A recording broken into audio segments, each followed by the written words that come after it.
Hey guys! Welcome back to my channel. Sorry at natagalan bago ko nasundan ang aking Philippine vlog series. This is the last Philippine vlog ko guys. Andito pa rin kami sa Digos City, Davao del Sur, pero nag-check out na kami from the hotel. Papunta na kami ng Davao at nag-stop over bumalik kami sa bukid, sa lupa ng mom ko. Kasi napag-alaman namin na mga engineer ay sino-survey na ang lupa para ready na for sale. At yan sila, busy sa pag-survey ng lupa. Habang ina-explore ko ang bukid, ang peaceful, napaka-green, maraming tanim. Hinog na na? Wala pa. Bito no? Kani? Wala lagi ingon ni angkol lagi to? Sus, nagbalik ako na lang tarapot doon. Ha? Saging na, itanong ko na. Saging, Hindi ko mulik. So, katubong ka, balik pa niya mo. Kani, ikaw po ito naman eh. A few moments later. At eto na nga, pabalik na kami ng Davao.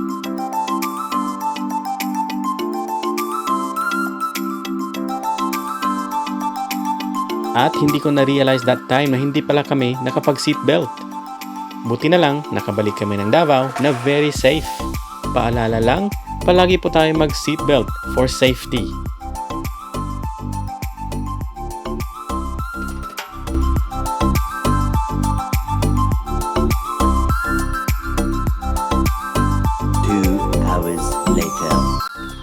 Nag-stop over nga pala kami dito sa auntie ko na madre. Isa siyang Benedictine nun. Yan ang pangalan ng congregation niya, Benedictine Sisters. Ito ang monasteryo nila sa Davao. Ayan, nagkita na ang dalawang magkapatid, ang mother ko at ang auntie ko. At syempre kami. Matagal-tagal din kaming hindi nagkita. Siya ang naka-assign sa mga religious artifacts na pwede nilang ibenta sa mga tao. At siya ang naka-assign sa mga gardens, tulad ng mga halaman na ito.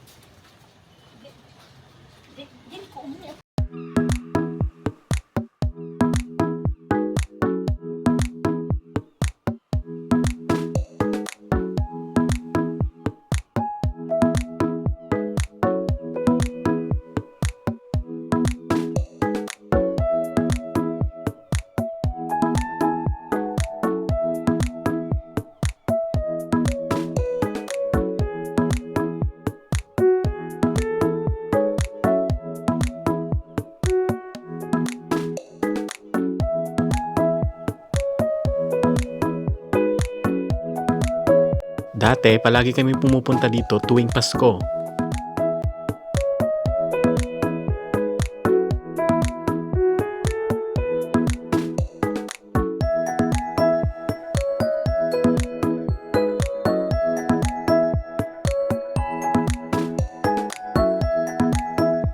It is a very peaceful place. Ngayon, paakyat kami sa simbahan to meet the other nuns or sisters. Kasi sa isang araw, meron silang mga schedule kung kailan sila magdadasal.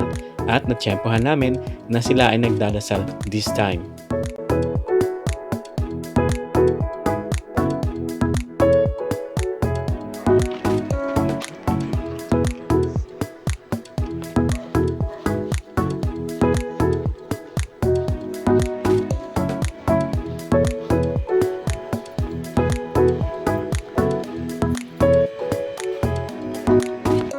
Dito din nila dinadala ang mga retired na mga madre at yung mga may sakit.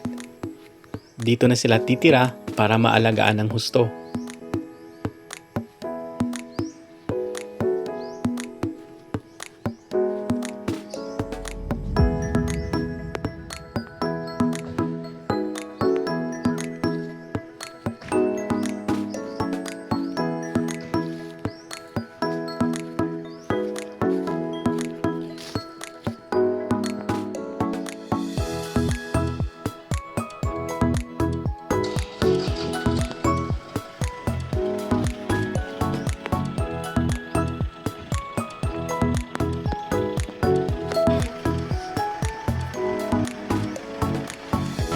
Hours later.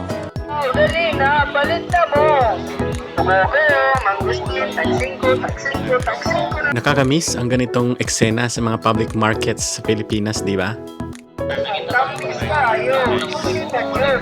Tapos tayo durian, kuyan, golden, yellow, ang ulod. Kami tayo, libre dilaw, dali na, palit na mo. Gogo, mangustin, taksing ko na lang ang 1/4. Napot tayo rambutan, nitil, ganso, espiritu, tulong. Tamis tayo, susikat yun. Napot tayo durian, kuyan, golden, yellow, ang ulod. Kami tayo, libre dilaw, dali na, palit na mo. Gogo, mangustin, taksing ko na lang ang 1/4. Napot tayo rambutan. 25 ang kilo, loko 30 ang kilo, longkong 40 ang kilo. Later. Welcome back to Davao. We're back to Davao once again, guys. And we are here at Casa Leticia. Dito kami nag-check-in kasi uwi na kami ng Australia sa Friday.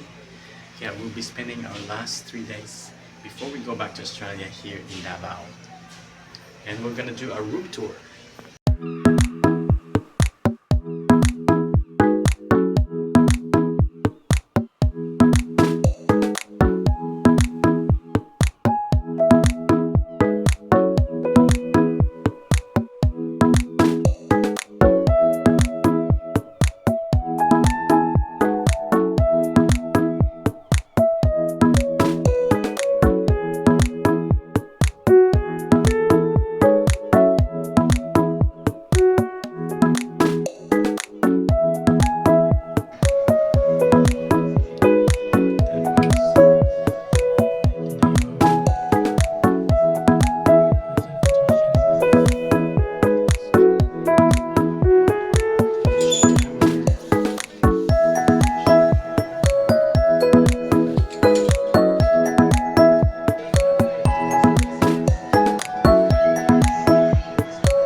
At ito guys, isang adventure. Very late na ito ng gabi. Lumabas kami para maghanap ng mabibilhan ng bread. Ay kaso, very late at night na, bihira na lang ang mga taxi. At pag late at night, yung mga tricycle na open na ganito at yung mga dipadjak, they are allowed to pick up passengers sa mga main streets ng Davao. O di ba? Nakaka-amaze. Ayan ito oh, 'di ba? Nag-enjoy naman kami. Wala kaming choice eh. So naghahanap kami ng bakery diyan para makabili kami ng bread. And don't worry guys, napaka-safe ng Davao paggabi. Ito, binabaybay namin ang Quirino Avenue ng Davao City.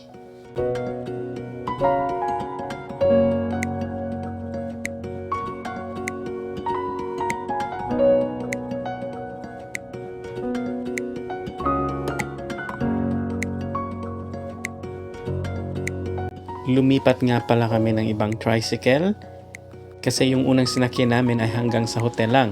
Kaya from the hotel, lumipat kami ng ibang tricycle to the bakery kasi mas alam niya ang area at alam niya kung saan ang bakery na open pa. So ito na nga, nakakita na kami ng bakery.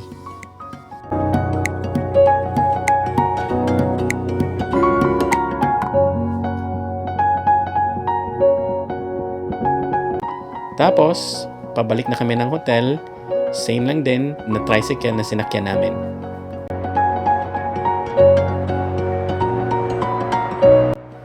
Andito na kami, nakabalik na kami sa hotel. Ito nga pala ang Casa Leticia, ang pinagstayhan namin sa aming last 3 days dito sa Davao at sa Pilipinas. Ito ay across the People's Park lamang at nasa bandang right side ay ang The Apple View Hotel, yung unang hotel na tinirhan namin nung makarating kami sa Davao. And again, pasensya na dahil sa malikot ang camera kasi hindi ko nga nadala yung camera na pang vlog ko. Tomorrow.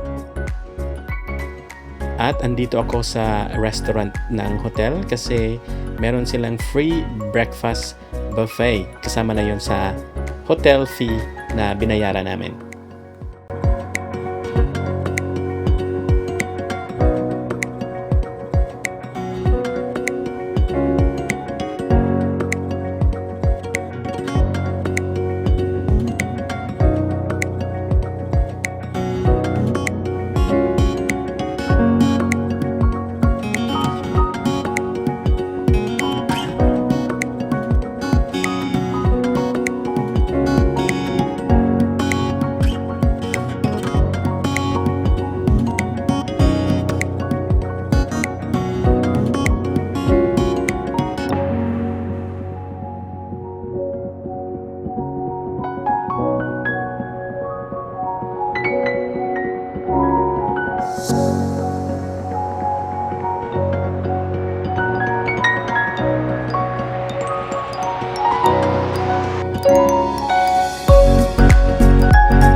Binalikan namin ang auntie ko na madre kasi mag-outing kami tonight, magdi-dinner kami tonight sa Jack's Ridge. Before that, binigyan niya kami or bumili kami ng mga religious artifact na kanyang pinagdasalan muna bago namin sinuot. Our Lord and of the Holy Spirit, the Paraclete, in the charity of the same Jesus Christ, our Lord, who shall come to judge the living and the dead, in the world by fire. Amen.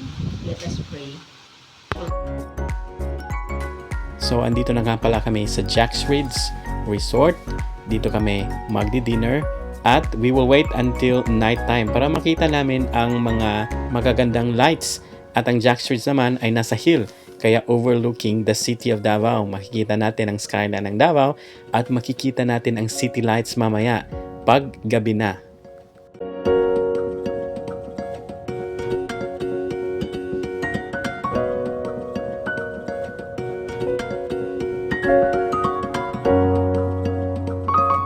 Ito nga pala yung sikat na restaurant sa Jack's Ridge, ang Taclobo Restaurant. Ang Taclobo ay ang pangalan ng isang giant clam na matatagpuan sa Davao Gulf.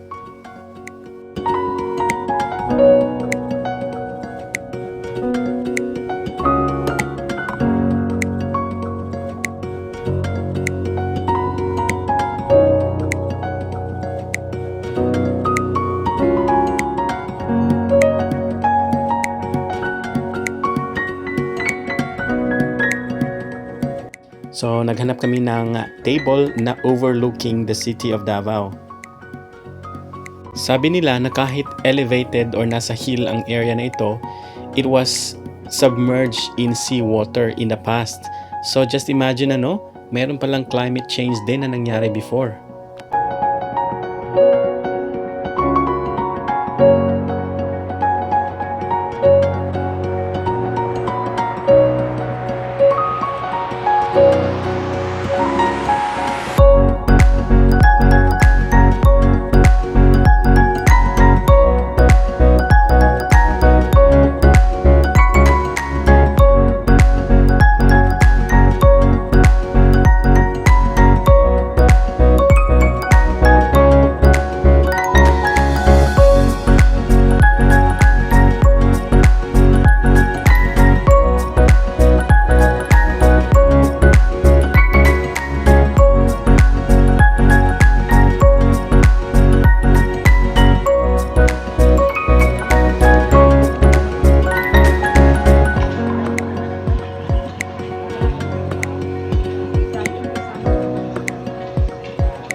nilibot talaga namin ang buong resort para sulit. Ang ganda kasi overlooking, peaceful, romantic pa, merong mga nagdi-date, at ang ganda ng kanilang mga landscape.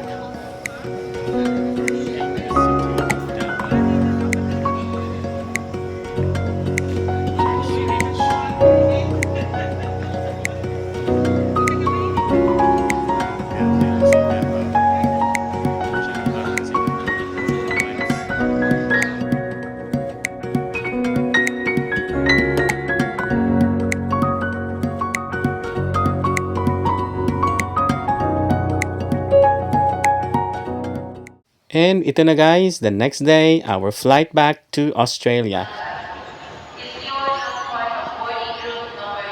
Andito kami sa Davao International Airport and we will be flying back to Australia very, very soon.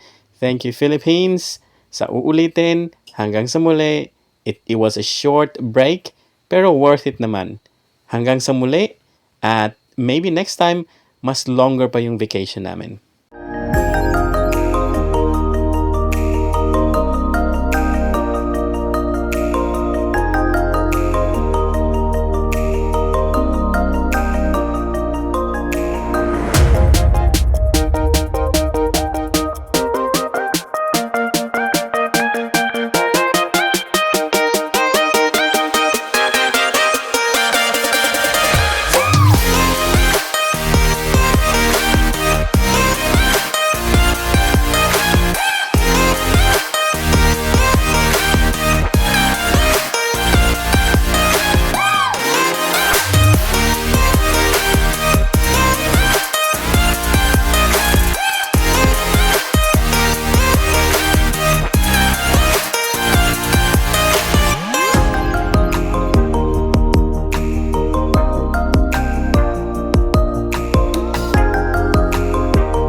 Bye Davao, bye Philippines. Thank you everyone for following my Philippine travel vlogs. Hanggang sa muli.